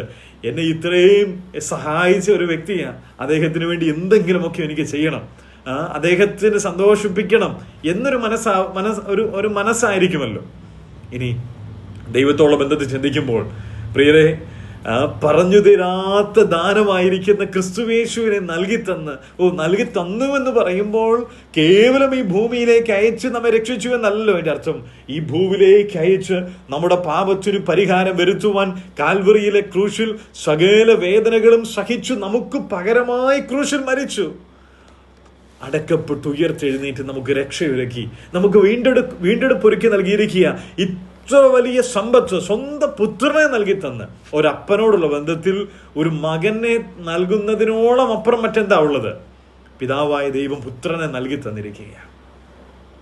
അങ്ങനെയുള്ളപ്പോൾ സ്വാഭാവികമായിട്ടും നന്ദിയുള്ള ഹൃദയത്തോടെ നാം ദൈവത്തിന്റെ മുമ്പാകെ വീണ് നമസ്കരിച്ച് ദൈവത്തെ സേവിക്കുന്നവരും സ്നേഹിക്കുന്നവരുമാകണ്ടേ. അപ്പോൾ നമുക്ക് പ്രതിഫലമൊന്നും നൽകിയില്ലെങ്കിലും ദൈവത്തിന് വേണ്ടി ചെയ്യുവാൻ നാം ഉത്തരവാദിത്വമുള്ളവരായി. എങ്കിലും അതിനു മീതെ ഒരു ഡബിൾ ബ്ലെസ്സിംഗ് ആയിട്ട് പറഞ്ഞിരിക്കുക, ഇനി എനിക്ക് വേണ്ടി ചെയ്യുന്നവർക്കൊക്കെ പ്രതിഫലം കൂടെയുണ്ട്. ഇവിടെ പറഞ്ഞിരിക്കുക, തന്നെ അന്വേഷിക്കുന്നവർക്ക് പ്രതിഫലം നൽകുന്നവരല്ലോ. പ്രിയരെ, വിശ്വാസികളായ നാം വിശ്വാസത്തോടുകൂടി എൻ്റെ ദൈവം എനിക്ക് പ്രതിഫലം നൽകുന്ന ദൈവമാണ്. ഒരുപക്ഷെ ഹാനോക്കിനോട് ആളുകൾ ചോദിച്ചാണ്, ഹാനോക്കെ നീ എന്തിനാ ഈ വിശുദ്ധ ജീവിതമൊക്കെ നയിക്കുന്നത്? നീ എന്തിനാ ഈ ദൈവത്തിന് വേണ്ടി ദൈവത്തോടു കൂടെ ഒക്കെ നടക്കുന്നത്? നിനക്ക് എന്തോ കിട്ടാനാ? അപ്പോൾ ഹാനോക്ക് പറഞ്ഞൊരു കാര്യം ഉണ്ടായിരിക്കാം, എൻ്റെ ദൈവം എനിക്ക് പ്രതിഫലം നൽകുന്ന ദൈവമാണ്, വിശ്വസ്തനായ ദൈവം. എന്നെ കേൾക്കുന്ന പ്രിയ സഹോദരന്മാരെ, പ്രിയ സഹോദരിമാരെ, നമ്മുടെയൊക്കെ ജീവിതത്തിൽ നാം കർത്താവിന് വേണ്ടി ചെയ്യുന്ന ഓരോ കാര്യത്തിനും, ഒരുപക്ഷെ സ്വഭാവ ഹോളിൽ നേരത്തെ ചെന്ന് ആ പായൊക്കെ വിരിച്ചിടുവാൻ ആ കസേരയൊക്കെ ഒന്നും ആരും കണ്ടു കാണുന്നില്ലായിരിക്കും, ആരും അറിയുന്ന പോലും ഇല്ലായിരിക്കും. ഇതെങ്ങനെയാ ഈ കാര്യങ്ങളൊക്കെ നടക്കുന്നതെന്ന് ആരും ചിന്തിക്കുന്ന പോലും ഇല്ലായിരിക്കും. പക്ഷെ ഒരു കാര്യം ഓർക്കണം, ഇതെല്ലാം കണ്ടുകൊണ്ടിരിക്കുന്ന ഒരു ദൈവം നമുക്കുണ്ട്. ഈ ദൈവം നമുക്ക് പ്രതിഫലം നൽകുന്ന ദൈവമാണ്. എത്ര വലിയൊരു ആശ്വാസമാണ്. ഞാൻ അതൊക്കെ ചെയ്തല്ലോ, ആരും അന്നൊരു നന്ദിയുടെ ഒരു വാക്ക് പോലും പറഞ്ഞില്ല, സാരമില്ല, ഇതെല്ലാം കാണുന്ന ഒരു ദൈവം സ്വർഗത്തിലുണ്ട്. അതിനൊക്കെ പ്രതിഫലം നൽകുന്ന ഒരു ദൈവം ഉണ്ട്. ഈ നാം കർത്താവ് പറഞ്ഞിരിക്കുന്നത് പോലെ നാം ഇവിടുത്തെ ആളുകൾ പ്രതിഫലം നൽകാൻ വേണ്ടി, മാനം തരാൻ വേണ്ടി ഇവിടെ ചെയ്യുന്നുവെങ്കിൽ, അവർക്ക് വേണ്ടി ആ നിലയിൽ ചെയ്യുന്നുവെങ്കിൽ അവർക്ക് പ്രതിഫലം കിട്ടിപ്പോയി. നിങ്ങൾ ഉപവസിക്കുന്നു, നിങ്ങൾ മുഖത്ത് ദേഹത്ത് ചാരം വാരിയൊക്കെ ഇട്ട് നിങ്ങൾ 4 ആളെ കാണിക്കാൻ വേണ്ടി ഇത് ചെയ്യുന്നുവെങ്കിൽ എന്തായി? നിങ്ങൾക്കുള്ള പ്രതിഫലം കിട്ടിപ്പോയി. എന്നാൽ കർത്താവിന് വേണ്ടി, ദൈവത്തിന് വേണ്ടി കാര്യങ്ങളെ ചെയ്യുമ്പോൾ തീർച്ചയായിട്ടും അതിന് പ്രതിഫലം നൽകുന്ന, രഹസ്യ ജീവിതത്തെ കാണുന്ന ഒരു ദൈവം നമുക്കുണ്ട്. നിശ്ചയമായിട്ടും ആ ദൈവം നമ്മെ മാനിക്കുന്ന ദൈവമാണ്. ഇവിടെ നാം വിശ്വസിക്കേണ്ട രണ്ടാമത്തെ കാര്യത്തെക്കുറിച്ച് പറഞ്ഞിരിക്കുക. രണ്ടാമത്തെ കാര്യം, ദൈവം വിശ്വസ്തനായി നമുക്ക് പ്രതിഫലം നൽകുന്ന ദൈവമാണ്. അതുകൊണ്ട് ആ ദൈവത്തെ മുറുകെ പിടിക്കാം. ഈ വസ്തുതകളൊക്കെ നമുക്ക് അറിയാവുന്നതാണല്ലോ. ദൈവം സർവ്വവ്യാപിയായ ദൈവമാണ്. ഇത് വിശ്വസിക്കണം. അറിഞ്ഞതുകൊണ്ടായില്ല. ദൈവം പ്രതിഫലം നൽകുന്ന ദൈവമാണ്. ഇത് വിശ്വസിക്കണം. വിശ്വസിക്കുമ്പോൾ ദൈവത്തെ പ്രസാദിപ്പിക്കുവാൻ കഴിയും. എൻ്റെ ദൈവം, ഇന്ന് വൈകുന്നേരം ഈ ബൈബിൾ ക്ലാസ്സിൽ ഞാൻ അറ്റൻഡ് ചെയ്യുമ്പോൾ എൻ്റെ ദൈവത്തിന് പ്രസാദകരമായ ഒരു ജീവിതം നയിക്കുവാൻ ഞാൻ താല്പര്യപ്പെടുന്നു, അതിനായുള്ളൊരു പരിശ്രമത്തിൻ്റെ ഭാഗമാണിത് എന്ന മനോഭാവത്തോടുകൂടെ എൻ്റെ ദൈവത്തിന് വേണ്ടി ജീവിക്കാനുള്ള ഒരുക്കത്തോടുകൂടെ ജോയിൻ ചെയ്തിരിക്കുന്നുവെങ്കിൽ, പ്രിയരെ, ഇങ്ങനെ പറയാം, ദൈവം നമ്മെ കണ്ടുകൊണ്ടിരിക്കുക, അതിനും പ്രതിഫലമുണ്ട്. അപ്പോൾ എന്ത് മനോഭാവത്തോടുകൂടി ഇത് ചെയ്യുന്നു, അത് വളരെ അനിവാര്യമാണ്. ഇനി വേഗത്തിൽ ഇതിന് തടസ്സമായിരിക്കുന്ന കാര്യം ഞാനൊന്ന് പറയട്ടെ. വിശ്വാസം കൂടാതെ ദൈവത്തെ പ്രസാദിപ്പിക്കാൻ കഴിയുന്നതല്ല. അപ്പോൾ വിശ്വസിക്കുവാൻ, ദൈവത്തിൽ വിശ്വസിക്കുവാൻ തടസ്സമായിരിക്കുന്ന ഒരു കാര്യം, അനേക കാര്യങ്ങൾക്ക് നമുക്ക് എടുത്ത് ചിന്തിക്കാനായിട്ട് കഴിയുമെങ്കിലും ഞാൻ ഒരു കാര്യം ഇവിടെ പറയട്ടെ. ഒരു കാര്യമെന്ന് പറയുന്നത്, മത്തായിയുടെ സുവിശേഷം 14-ാം അധ്യായം അതിന് 22-ാമത്തെ വാക്യം ഞാനൊന്ന് വേഗത്തിൽ വായിച്ചു കേൾപ്പിക്കാം. മത്തായിയുടെ സുവിശേഷം 22-ാം അധ്യായം അതിൻ്റെ 14-ാമത്തെ വാക്യം. മത്തായിയുടെ സുവിശേഷം 14-ാം അധ്യായം അതിൻ്റെ 22-ാമത്തെ വാക്യം. അവിടെ കർത്താവ് യേശുക്രിസ്തു ശിഷ്യന്മാരോട് പറയുന്ന ഒരു കാര്യമാണ്. നിങ്ങൾ അക്കരയ്ക്ക് പോകുവാനായിട്ട് കർത്താവ് പറയുക. ഉടനെ യേശു താൻ പുരുഷാരത്തെ പറഞ്ഞയക്കുന്നതിനിടയിൽ ശിഷ്യന്മാർ പടകിൽ കയറി തനിക്ക് മുമ്പായി അക്കരയ്ക്ക് പോകുവാൻ അവരെ നിർബന്ധിച്ചു. അവൻ പുരുഷാരത്തെ പറഞ്ഞയച്ചിട്ട് പ്രാർത്ഥിപ്പാൻ തനിയ മലയിൽ കയറിപ്പോയി. ഇവിടെ നമ്മിങ്ങനെ വായിക്കുന്നത്, കർത്താവിൻ്റെ ശിഷ്യന്മാരെ കർത്താവ് അക്കരയ്ക്ക് പറഞ്ഞയക്കുകയാണ്. എന്നിട്ട് കർത്താവ് തനിയെ പ്രാർത്ഥിക്കാൻ പോവുകയാണ്. ഏതെങ്കിലും ഒരു ശിഷ്യൻ അവിടെ നിന്നുകൊണ്ട് പറഞ്ഞോ ഇല്ല കർത്താവ്, ഞങ്ങൾ ഇപ്പോൾ പോകുന്നില്ല, ഞങ്ങൾ ഇവിടെ ഇരുന്നോളാം, കർത്താവ് പ്രാർത്ഥിച്ചിട്ട് വരുവോളം ഞങ്ങൾ, അല്ലെങ്കിൽ ഞങ്ങളൂടെ വരാം, കർത്താവ് വന്നിട്ട് ഞങ്ങൾ ഒന്നിച്ചു പോയാൽ മതി എന്ന് ഏതെങ്കിലും ഒരു ശിഷ്യൻ പറഞ്ഞോ? ഒരു ശിഷ്യൻ, വളരെ അനുസരണത്തോടുകൂടെ ശിഷ്യന്മാരെല്ലാവരും ഉടനെ കയറി പോകുന്നതായിട്ട് നാം വായിക്കുന്നുണ്ട്. അതിന് കാരണം നമുക്ക് അവിടെ അങ്ങനെ കൃത്യമായിട്ട് അങ്ങനെ പറയുന്നില്ലെങ്കിൽ നമുക്ക് ഇങ്ങനെ ഒന്ന് ചിന്തിക്കാനായിട്ട് കഴിയും. ഈ സംഭവത്തിന് തൊട്ട് മുമ്പിൽ നടന്ന ഒരു സംഭവമുണ്ട്. എന്താണ്? 5 അപ്പം കൊണ്ട് 5000 പേരെ പോഷിപ്പിക്കുകയാണ്. 5000 പേരെ പോഷിപ്പിക്കുക.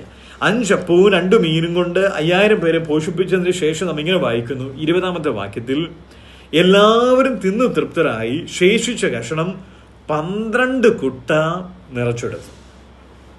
എത്ര കുട്ടയാണ്? 12 കുട്ട അപ്പം ബാക്കി വന്നു. തീർച്ചയായിട്ടും ഇത് ഇവർ കളഞ്ഞൊന്നും കാണാൻ ഒരു സാധ്യതയില്ല. അപ്പോൾ എത്ര ശിഷ്യന്മാരുണ്ട്? 12 ശിഷ്യന്മാരുണ്ട്. ഈ 12 ശിഷ്യന്മാര് ഓരോരുത്തർക്ക് ഓരോ കൊട്ട അപ്പം കൂടെ ഉണ്ട്. ഇതുമായിട്ടായിരിക്കും ഇവരിയ്ക്കുന്നത്. അപ്പൊ പടകിൽ കയറിയപ്പോൾ ഓരോ കുട്ട അപ്പവും അവരുടെ കരങ്ങളിലുണ്ട്. അപ്പോൾ കർത്താവ് പറഞ്ഞു, നിങ്ങൾ അക്കരയ്ക്ക് പൊക്കോളൂ, ഞാൻ പ്രാർത്ഥിച്ചിട്ട് പിന്നാലെ വന്നോളൂ. അപ്പൊ അവര് പറഞ്ഞു കാണും, കർത്താവേ, മനസ്സിൽ ഇങ്ങനെ പറഞ്ഞാലും കുറച്ച് പതുക്കെ വന്നാൽ മതി, സമയമെടുത്തു പ്രാർത്ഥിച്ചു. കാരണം എന്താണെന്നറിയാമോ? ആവശ്യത്തിനുള്ള അപ്പമൊക്കെ കയ്യിലുണ്ട്. ഈ അപ്പം ഇല്ലായിരുന്നെങ്കിൽ പറഞ്ഞേനെ, അല്ലെങ്കിൽ കാത്തിരിക്കാൻ മനസ്സ് കാണിച്ചേനെ. എന്നാൽ ഞങ്ങളുടെ കയ്യിൽ ആവശ്യത്തിന് അപ്പം ഇപ്പോൾ ഉണ്ട്, അതുകൊണ്ട് കർത്താവ് സാവകാശം വന്നാൽ മതി, ഒരു ധൃതിയും വെക്കേണ്ടെന്ന് പറഞ്ഞു കാണും. ഇതല്ലേ പല വിശ്വാസികളുടെയും കുഴപ്പം, പ്രയാസം എന്ന് പറയുന്നത്. നമ്മുടെ കയ്യിൽ ആവശ്യത്തിന് അപ്പം വന്നു കഴിയുമ്പോൾ ദൈവമൊക്കെ പതുക്കെ മതി, പതുക്കെ, ഒരു ധൃതിയും ഇല്ല. ആത്മീയ വിഷയങ്ങൾക്ക് ഒരു ധൃതിയും ഇല്ല. ആത്മീയ കാര്യങ്ങളുടെ ബന്ധത്തിൽ ഒട്ടും നിർബന്ധമില്ല. എങ്ങനെങ്കിലും ഒക്കെ മുന്നോട്ട് പോയാൽ മതി എന്നൊരു ചിന്താഗതിയിലായി പോയി. ശരിയല്ലേ? നമ്മുടെ ജീവിതത്തിൽ ഇതൊക്കെ ഇങ്ങനെയൊക്കെയാ, ഇതൊക്കെ മതി, ഇതിൻ്റെ ഒക്കെ ആവശ്യമുള്ളൂ. യോഗത്തിന് സമയമുണ്ടെങ്കിൽ വിവാഹമൊന്നുമില്ല, കല്യാണമൊന്നുമില്ല, ഇന്ന് അങ്ങുമില്ല എങ്കിൽ ഇട ദിവസത്തെ യോഗത്തിനൊക്കെ പോകും. ഇനി ഒരു വിവാഹത്തിന് പോകാനോ എന്തെങ്കിലുമൊക്കെ കാര്യകാരണങ്ങൾ കാത്തിരിക്കുകയാ, സഭായോഗങ്ങൾ മുടക്കാനായിട്ട്. ചില പ്രിയപ്പെട്ടവരുണ്ട്, യോഗത്തിന് വന്ന് പകുതിയാകുമ്പോഴേ പോവുകയാണ്. എന്തിനാ പോകുന്നത്? അയൽപക്കത്തെ വീട്ടിലെ കല്യാണം കൂടാൻ. അപ്പൊ ദൈവത്തിനാണോ അയൽപക്കക്കാരനാണോ? ഒരു വിവാഹത്തിന് പോയി ആഹാരം കഴിക്കുന്നതിനാണ് സഭായോഗത്തെക്കാളും വില. ഓടിപ്പോവുക. എന്താ കാരണം എന്നറിയാമോ? ഒരു കുഴപ്പവും ഇല്ല, ഇങ്ങനെയൊക്കെ മുന്നോട്ട് പോകുന്നതിൽ ഒരു കുഴപ്പമില്ല എന്നുള്ള ചിന്താഗതിയാണ്. ആവശ്യത്തിന് അപ്പമുണ്ട്, ആവശ്യത്തിന് ആരോഗ്യമുണ്ട്, ആവശ്യത്തിന് സമ്പത്തുണ്ട്, ആവശ്യത്തിന് കാര്യങ്ങൾ നടക്കുന്നുണ്ട്, ഞാൻ പറഞ്ഞാൽ കേൾക്കുന്ന ആളുകളൊക്കെ ഉണ്ട്. അപ്പൊ എനിക്ക് ഒരു കുഴപ്പവും ഇല്ല. ഇപ്പൊ രോഗമില്ലല്ലോ, പ്രശ്നമില്ലല്ലോ, കടബാധ്യതയൊന്നും ഇല്ലല്ലോ, അങ്ങനെ അതുകൊണ്ട് അത്രയും മുറുകെ പിടിക്കേണ്ട ആവശ്യമൊന്നുമില്ല. കുറച്ച് അയഞ്ഞു, കുഴപ്പമില്ല എന്നൊരു ചിന്താഗതി. പ്രിയ കർത്താവ് നമ്മെ സഹായിക്കട്ടെ. ദൈവം നമുക്ക് അധികമായി നൽകുന്തോറും ഈ ദൈവത്തെ മുറുകെ പിടിക്കുവാനുള്ള ഉത്തരവാദിത്വം കൂടെ നമുക്കുണ്ട്. ഈ വിശ്വാസത്തിൽ വർദ്ധിച്ചു വരേണ്ട ആവശ്യമുണ്ട്. എങ്ങനെ വിശ്വാസത്തിൽ വർദ്ധിച്ചു വരാം? ഒരു വാക്യം ഞാൻ ഇങ്ങനെ ഒന്ന് പറഞ്ഞു പോകാൻ, നമുക്ക് വളരെ പരിചിതമായിരിക്കുന്ന വാക്യമാണല്ലോ. റോമാലേഖനം 10-ാം അധ്യായം അതിന് 17-ാമത്തെ വാക്യം. റോമാലേഖനം 10-ാം അധ്യായം അതിന് 17-ാമത്തെ വാക്യം നമുക്ക് വളരെ പരിചിതമാണ്. വിശ്വാസം കേൾവിയാലും കേൾവി ക്രിസ്തുവിന്റെ വചനത്താലും വരുന്നു. അപ്പോൾ വിശ്വാസം എങ്ങനെ വരുന്നത്? വിശ്വാസം എങ്ങനെ വർദ്ധിക്കുന്നത്? വിശ്വാസം കേൾവിയാലും കേൾവി ക്രിസ്തുവിന്റെ വചനത്താലും വരുന്നു. അപ്പോൾ ദൈവത്തിന്റെ വചനത്താലാണ് വിശ്വാസത്തിൽ വർദ്ധിക്കുവാൻ കഴിയുന്നത്. അല്ലാതെ രാവിലെ എഴുന്നേറ്റ് ദൈവമേ എന്റെ വിശ്വാസത്തിൽ എന്നെ അങ്ങ് വർദ്ധിപ്പിക്കണമേ എന്ന് പറഞ്ഞുകൊണ്ട് പ്രാർത്ഥിച്ചതുകൊണ്ടായില്ല. അതിനൊരു പരിശ്രമം ആവശ്യം. എന്താ വേണ്ടത്? ദൈവവചനത്തെ മുറുകെ പിടിക്കുവാനുള്ള മനസ്സ് വേണം. അപ്പോൾ വിശ്വാസം കൂടാതെ ദൈവത്തെ പ്രസാദിപ്പിക്കുവാൻ കഴിയുന്നതല്ല. അപ്പോൾ ഈ വിശ്വാസത്തിൽ, ദൈവത്തെങ്കിലുള്ള വിശ്വാസത്തിൽ വർദ്ധിക്കണമെങ്കിൽ നമുക്ക് ആവശ്യം എന്താണ്? ദൈവവചനത്തോടുള്ള കടപ്പാടാണ്, ദൈവവചനത്തോടുള്ള അനുസരണയാണ്. ദൈവം നമ്മെ സഹായിക്കട്ടെ. കർത്താവ് നമ്മെ ബലപ്പെടുത്തട്ടെ. നാം ഈ വർഷത്തിന്റെ ഒടുവിലത്തെ നാളുകളിലേക്ക് വന്നെത്തിയിരിക്കുകയാണല്ലോ. ഒരു തിരിഞ്ഞു നോട്ടം ആവശ്യമല്ലേ? ബൈബിള് പൂർത്തീകരിക്കാൻ കഴിയുന്നുണ്ടോ? ബൈബിള് വായിക്കുവാൻ സമയം വേർതിരിക്കുവാൻ ഈ 365 ദിവസങ്ങൾ കൊണ്ട് ബൈബിള് വായിച്ച് പൂർത്തീകരിക്കുവാൻ നമുക്ക് കഴിയുന്നുണ്ടോ? ഇല്ല എങ്കിൽ അത് നമ്മുടെ വലിയൊരു പരാജയമായിട്ട് സമ്മതിക്കേണ്ടതായിട്ട് വരും. കർത്താവ് നമ്മെ ബലപ്പെടുത്തട്ടെ. അപ്പോൾ വിശ്വാസത്തിൽ വർദ്ധിച്ചു വരണമെങ്കിൽ ദൈവവചനത്തിൽ നാം വർദ്ധിച്ചു വരണം.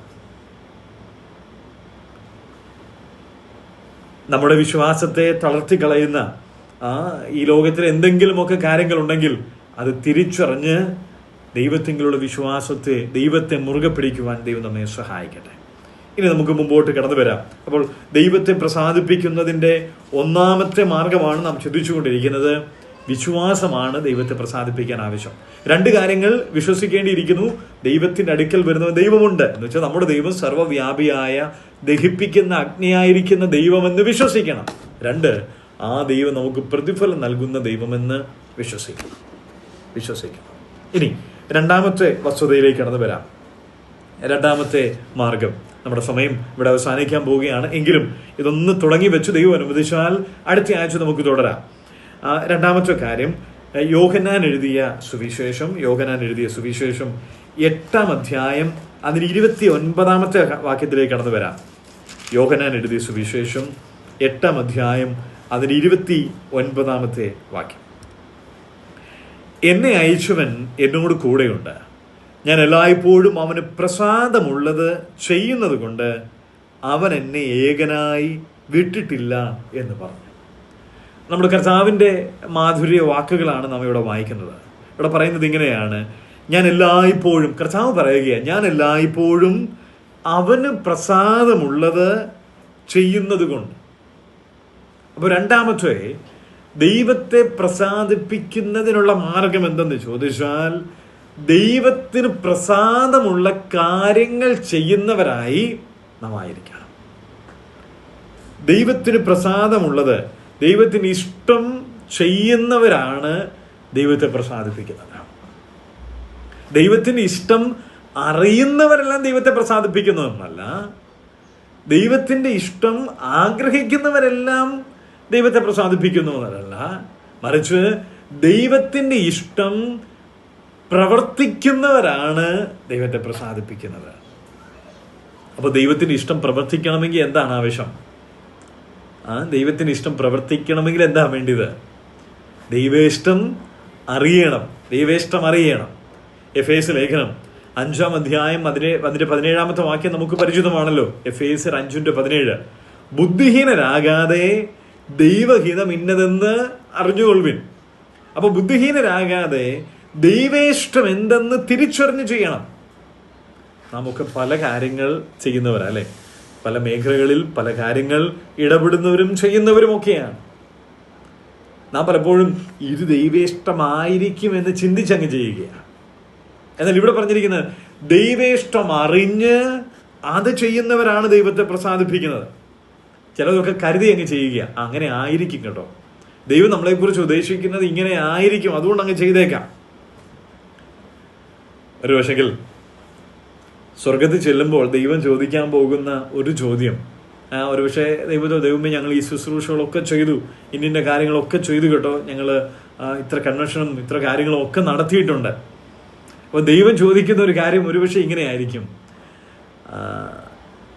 ഞാൻ നിന്നോട് പറഞ്ഞ കാര്യം നീ ചെയ്തോ? നമ്മളിങ്ങനെ ദൈവത്തോട് ദൈവമേ ഞാൻ ഇത് ചെയ്യുന്നുണ്ട്, ആ കാര്യങ്ങളൊക്കെ ചെയ്യുന്നുണ്ട്, ഓക്കെ ശരി, എന്നാൽ ഞാൻ നിന്നോട് പറഞ്ഞ കാര്യം ചെയ്തോ?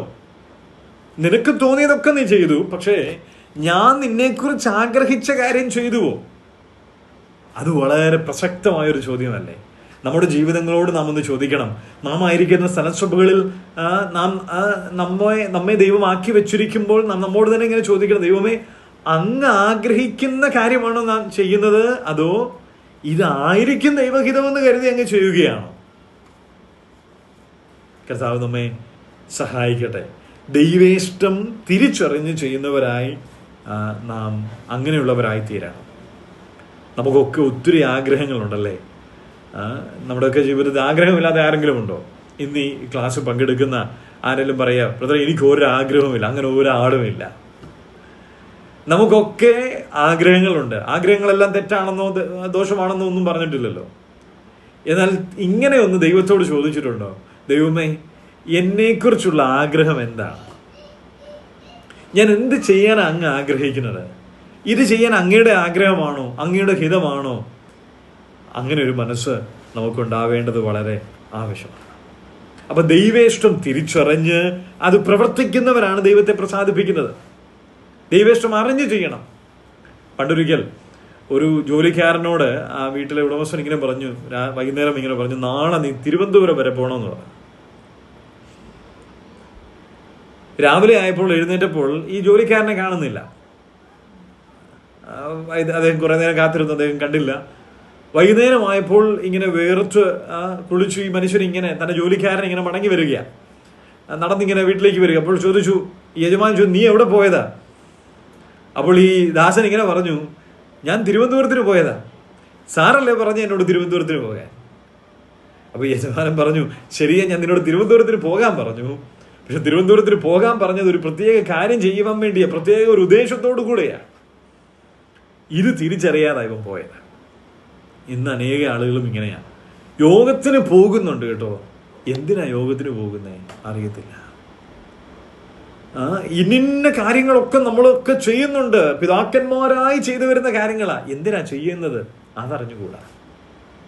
ഉദ്ദേശം തെറ്റിപ്പോയിരിക്കുക. ഇന്ന കാര്യങ്ങൾക്കൊക്കെ പങ്കാളികളാണ്, അത് നമ്മുടെ ഒരു പിതാക്കന്മാരായി തുടങ്ങി വെച്ചതാണ്, അതുകൊണ്ട് അത് തുടരണം. ഞാൻ ഏതെല്ലാം അങ്ങനൊന്നും ഞാൻ പറയുന്നില്ല. അതിന്റെ ഉദ്ദേശം, പിൻപിലെ ഉദ്ദേശം, ദൈവഹിതം, ദൈവേഷ്ടം എന്തിനു വേണ്ടി ചെയ്യുന്നു എന്ന് ഒരു ബോധ്യമില്ലാതെ ഇതൊക്കെ ചെയ്തുകൊണ്ട് എന്തെങ്കിലും പ്രയോജനമുണ്ടോ? ഒരു പ്രയോജനവും അതുകൊണ്ടുണ്ടാവുകയില്ല. കർത്താവ് നമ്മെ സഹായിക്കട്ടെ. പ്രിയരെ, ദൈവം നമ്മെ ഭരമേൽപ്പിച്ചിരിക്കുന്ന കാര്യങ്ങൾ അത് തിരിച്ചറിഞ്ഞ്, അത് ദൈവേഷ്ടം ഇതെന്ന് തിരിച്ചറിഞ്ഞ് ബോധ്യമുള്ളവരായി അത് പ്രവർത്തിക്കുമ്പോഴാണ് ദൈവം പ്രസാദിക്കുന്നത്. എനിക്ക് അറിയാം കേട്ടോ, എനിക്കറിയാം, അതുപോലൊക്കെ ഞാൻ അങ്ങനെയൊക്കെ ചെയ്യാൻ ശ്രമിക്കുന്നുണ്ട്, ഞാനത് അല്ലെങ്കിൽ ആഗ്രഹം എനിക്കുണ്ട് എന്ന് പറഞ്ഞിരുന്നത് കൊണ്ട് ആയില്ല. അനുസരിക്കുവാനുള്ള മനോഭാവം. ദൈവം അനുസരിക്കുന്നവരാണ് പ്രസാദിക്കുന്നത്, അഭിനയിക്കുന്നവരിലല്ല. അനുസരിക്കുന്നവരാണ് പ്രസാദിക്കുന്നത്. ഇന്ന് മനുഷ്യരൊക്കെ ഇന്ന് സന്തോഷിക്കുന്നതും ഇഷ്ടപ്പെടുന്നതും ഒക്കെ അഭിനയിക്കുന്നവരിലാണ്. എന്നാൽ അഭിനയിക്കുന്നവരിലല്ല, അനുസരിക്കുന്നവരില്ല ദൈവം പ്രസാദിക്കുന്നത്. കർത്താവ് നമ്മെ സഹായിക്കട്ടെ. ദൈവഹിതം തിരിച്ചറിഞ്ഞ് ദൈവഹിതം അനുസരിക്കുന്നവരിൽ ദൈവം പ്രസാദിക്കുക. കർത്താവ് പറഞ്ഞതുപോലെ, എൻ്റെ പിതാവിൻ്റെ പ്രസാദകരമായിരിക്കുന്നത് ഞാൻ ചെയ്യുന്നു, ഞാൻ അനുസരിക്കുന്നു, ഞാൻ പ്രവർത്തിക്കുന്നു. ദൈവം അനുവദിച്ചാൽ ഈ കാര്യം നമുക്ക് ഇതിന്റെ തുടർഭാഗങ്ങൾ അടുത്ത ആഴ്ചയിൽ നമുക്ക് ചിന്തിക്കാം. അപ്പോൾ ദൈവത്തെ പ്രസാദിപ്പിക്കുക എന്നത് ദൈവം നമ്മെക്കുറിച്ച് ആഗ്രഹിക്കുന്ന, നമ്മെക്കുറിച്ചുള്ള ദൈവത്തിന്റെ പദ്ധതിയാണെന്ന് തിരിച്ചറിഞ്ഞ് വിശ്വാസം കൂടാതെ ദൈവത്തെ പ്രസാദിപ്പിക്കുവാൻ കഴിയുന്നതല്ല. നാം ചിന്തിച്ചു രണ്ട് കാര്യങ്ങൾ വിശ്വാസത്തോടുള്ള ബന്ധത്തിൽ. ദൈവം സർവ്വവ്യാപിയായ ദൈവമാണ്, അതുപോലെ തന്നെ പ്രതിഫലം നൽകുന്ന ദൈവം എന്ന് വിശ്വസിച്ചു. രണ്ട്, ദൈവത്തെ അനുസരിക്കുന്നവരിലാണ് ദൈവം പ്രസാദിക്കുന്നത്. അനുസരിക്കുന്നവരായി തീരുവാൻ, ദൈവവചനത്തോട് കടപ്പാടും ഉത്തരവാദിത്വമുള്ളവരായി അത് പ്രമാണിക്കുന്നവരാകുവാൻ സ്വർഗത്തിലെ ദൈവം നമ്മെ സഹായിക്കട്ടെ. കർത്താവിന്റെ നാമം വാഴ്ത്തപ്പെടുമാറാകട്ടെ.